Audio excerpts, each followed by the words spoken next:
usten badiazu hemen familia giroan gaude, ezta? Gaude, etxeko giroan kontatuko dizuet anedota bat, eta anedota honek balio digu pixka bat enpresetan ere zertatzen ari den kontatzeko.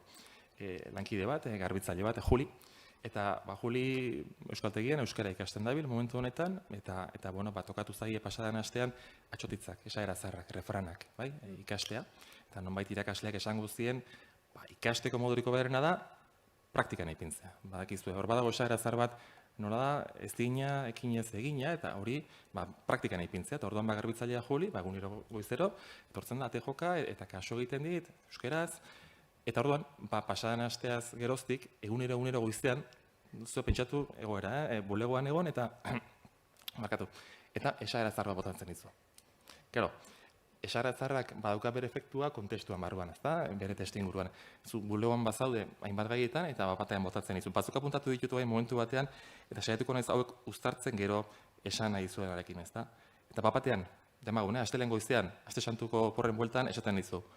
Egona dilo eta jango dek me. Bueno, aztertu ezkero, esara interesgarria da, egona dilo eta jango duk me. Hau da, ez baduzu beste zer egiten, eserita gotearekin ez duzu zer lortuko, ezta. Claro, hau, enpresa arlora eramango bagainu, bai da aplikagarria, ezta.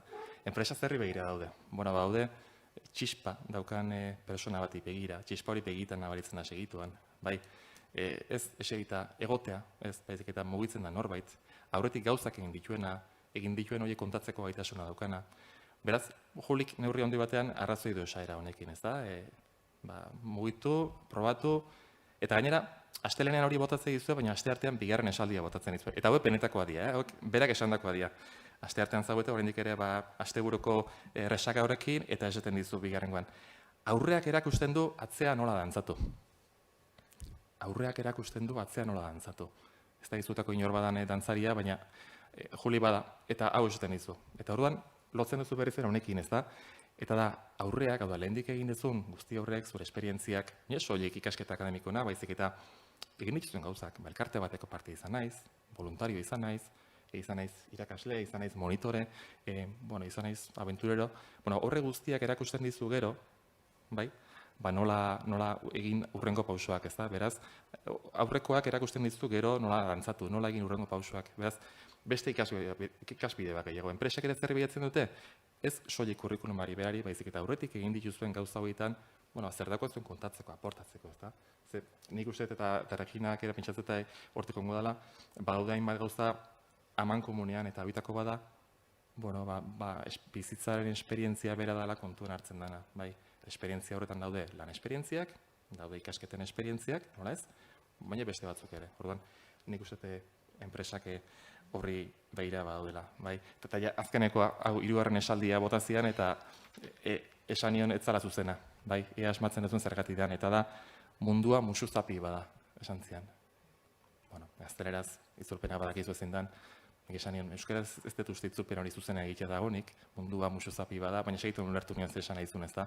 Eta hau, ere gurean badago. Lehen aipatu du, Amaiak aipatu du momentu batean gaudela, herri txiki batean, erlatiboki txiki batean, eta elkar ezagutzen gera.